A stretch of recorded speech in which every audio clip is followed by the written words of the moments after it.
Depuis Paris, bonsoir à vous et merci de nous rejoindre sur TV5 Monde. À la une de ce journal Afrique, le fair play signé Soumaïla Cissé au Mali. Le challenger d'Ibeka n'a pas attendu la proclamation des résultats pour reconnaître sa défaite et féliciter le futur président malien qui s'apprête à reconstruire un pays divisé après 18 mois de crise.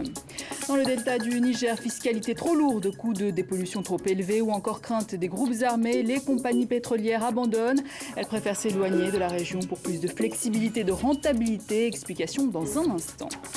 Et puis ouverture à Addis Abeba en Éthiopie du forum AGOA, cette loi américaine pour favoriser la croissance et les possibilités économiques en Afrique. L'occasion de faire le point sur les défis d'AGOA et surtout tenter de prolonger cet accord qui a plutôt l'air de bien fonctionner. Le Mali n'aurait pas pu connaître meilleur dénouement. Ibrahim Boubacar Keïta devrait en principe être le prochain président. Les estimations lui donnent une large avance. Son adversaire a en tout cas reconnu sa défaite sans même attendre les résultats officiels. Un geste d'élégance salué par de nombreux Maliens. Emmanuel Godard. Il est le vainqueur de la présidentielle au Mali, Ibrahim Boubacar Keïta. Les résultats définitifs ne sont pas encore connus, mais l'ancien Premier ministre bénéficie d'une large avance au vu des bulletins déjà dépouillés. D'ailleurs, son adversaire n'a pas attendu.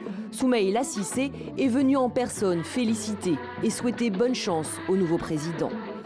Mais contrairement à la tradition du coup de fil, j'ai préféré une tradition bien malienne, celle d'être présent ici à son domicile, devant sa femme, devant ses enfants. Et avec ma femme et mes enfants, je souhaitais vraiment tous les succès qu'ils méritent. Cette attitude de bon perdant, respectueuse, a particulièrement touché les Maliens. Pour eux, cela augure un bel avenir pour le pays. Bon, le comportement de Soumaïla a été vraiment impeccable, ça a été vraiment impressionnant et ça a été vraiment démocratique aussi. Ça nous a tous soulagés. Ouais, un geste vraiment incroyable, un geste très très bien. Au Mali, c'est comme ça, il faut respecter les aînés. C'est ça, c'est la tradition malienne. Ce beau geste ne doit pas faire oublier que le président a maintenant une mission de taille à remplir. Ibeka, comme on le surnomme, va devoir s'atteler rapidement à relever le pays et à réconcilier toutes les parties après 1 an et demi de crise politique et militaire.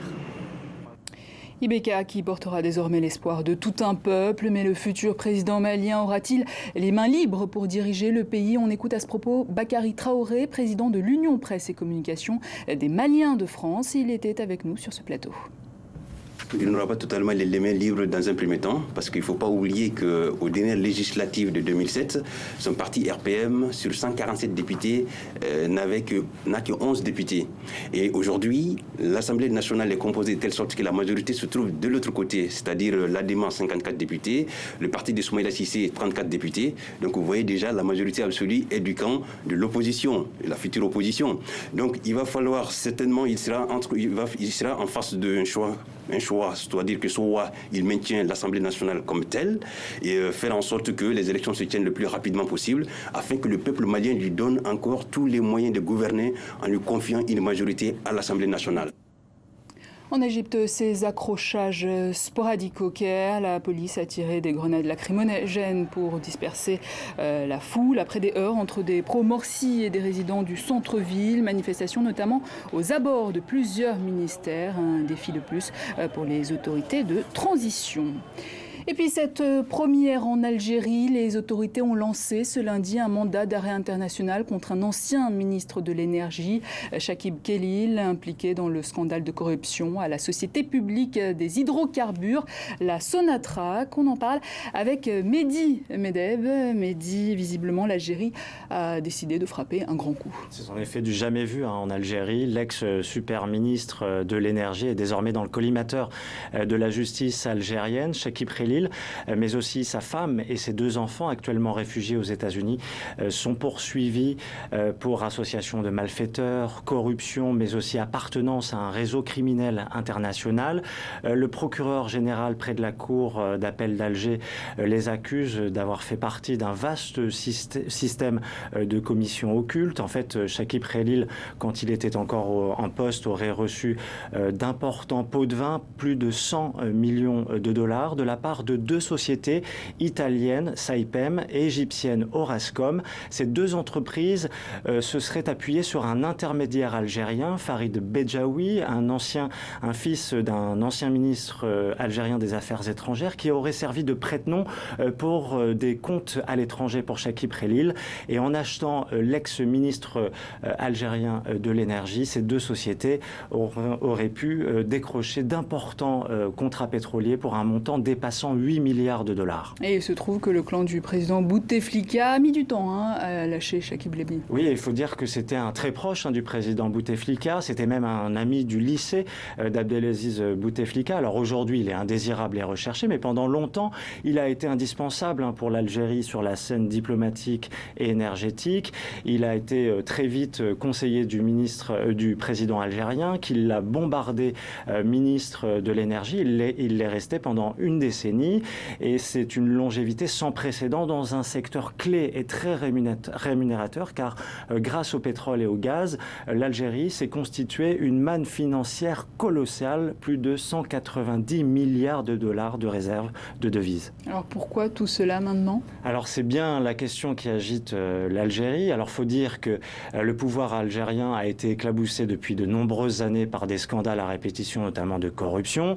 Reste que des soupçons pesaient sur Chakib Khelil depuis des années. Il avait fait voter notamment une loi très polémique en 2005 sur le partage des hydrocarbures entre la Société nationale, la Sonatrach, et les entreprises étrangères, 51% pour la première et 49% pour ces dernières. Et aujourd'hui, il reste aussi beaucoup de questions. Est-ce que finalement Chakib Khelil ne s'est pas retrouvé au cœur d'une guerre de succession alors que le chef de l'État est malade et vieillissant? Pour l'instant, l'affaire Khelil n'a pas livré tous ses secrets. Affaire à suivre donc, Mehdi Medeb. Merci beaucoup pour votre éclairage. On poursuit avec ce nouveau drame de l'immigration. La police italienne a secouru 161 migrants au large de la Sicile, à Portopalo. Il s'agit cette fois de Syriens et d'Égyptiens tentant de fuir l'instabilité dans leur région à bord d'embarcations de fortune. Parmi eux, 46 femmes et 66 mineurs. Cette question à présent, pourquoi les compagnies pétrolières veulent-elles quitter le delta du Niger? Difficile de connaître la raison exacte de ce choix. Éviter le sabotage des oléoducs par des groupes armés sans doute. Mais pour certains, la démotivation est clairement d'ordre financier. On voit tout cela avec Ilham Taoufiki. Dans le delta du Niger, là où les Nigérians vivent les pieds dans les boues de pétrole, la colère gronde. Les compagnies pétrolières responsables de la pollution de la région seraient en train de vendre leurs actifs. Bref, de quitter les lieux. La première chose que doivent faire ces compagnies, c'est nettoyer leur bazar, nettoyer l'environnement qu'ils ont détruit, avant même de penser à vendre leur exploitation. Les compagnies pétrolières internationales, soupçonnées de déguerpir avant d'avoir mis la main à la poche. Une dépollution qui pourrait, selon l'ONU, coûter plusieurs milliards de dollars. Une des raisons de leur retrait, mais certainement pas la seule, selon les spécialistes. Il est tout à fait possible que le départ de certains permis de ces compagnies soit motivé par ce type de préoccupation, par rapport à des coûts futurs qui pourraient être très importants, mais j'insisterai sur le fait que ce n'est pas la raison unique. Parmi les autres raisons, le sabotage des oléoducs perpétrés par des groupes armés, les mauvaises relations avec les populations locales. Exploiter l'or noir dans le delta du Niger n'est plus économiquement rentable, d'autant moins rentable qu'une loi sur le pétrole, à l'étude depuis 2009, risque de passer prochainement. Le texte prévoit d'alourdir sérieusement la fiscalité. L'un des nombreux facteurs, c'est la loi sur le pétrole. Ils sont nombreux à réfléchir à deux fois avant d'investir de l'argent et attendre que la loi soit définie et claire. Si les majors se désengagent du delta du Niger, elles ne quittent pas pour autant le Nigeria, un de leurs plus gros sites d'exploitation. Elles redéploient plutôt leur investissement dans le offshore, en pleine mer, loin des sabotages, et se concentrent davantage sur le gaz naturel. Continuer à bénéficier des faveurs américaines, c'est tout l'enjeu du forum de l'AGOA, ouvert ce mardi à Addis Abeba. AGOA, c'est cette loi américaine qui exonère 39 pays africains des droits de douane sur leurs exportations vers les États-Unis. Créée en 2000, elle expire en 2015. Objectif donc, discuter de sa prolongation. Simon Rodier. États-Unis et Afrique à Addis Abeba, c'est une histoire de business. Et tout le monde y gagne, bien sûr, selon le message d'encouragement de Barack Obama. L'AGOA n'est pas une bonne affaire seulement pour l'Afrique, c'est une bonne affaire pour l'Amérique. Maintenant, nous avons la possibilité de déclencher la prochaine ère de croissance de l'Afrique ensemble. Pas de droits de douane à payer pour les exportations africaines, cela dure depuis 2007. Cette loi aurait permis la création de 350 000 emplois directs en Afrique, 100 000 aux États-Unis selon l'Union africaine. Les échanges USA-Afrique ont triplé en 11 ans.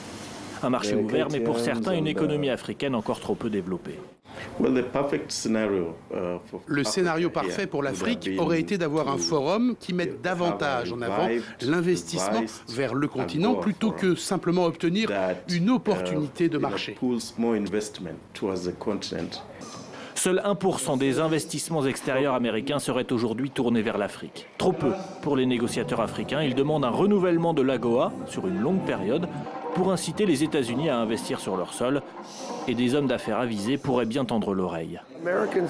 Les Américains se réveillent sur le fait qu'il y a une classe moyenne en Afrique, qui équivaut à la classe moyenne en Inde et en Chine. Une forte croissance sera créée par les consommateurs et les services, donc des opportunités vont apparaître pour les entreprises qui veulent participer. Les États-Unis veulent se positionner fortement en Afrique pour faire face notamment à la présence chinoise. Après ces discussions en Éthiopie, le Congrès américain se prononcera dans les 2 ans sur la prolongation de ces accords commerciaux.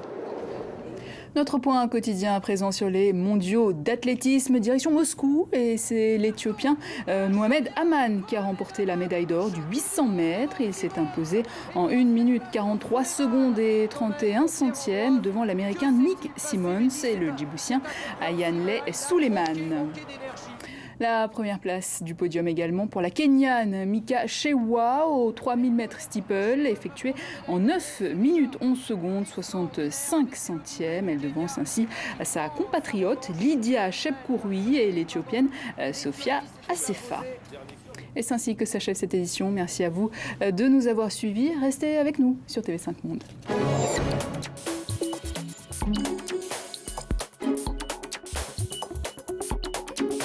Thank you.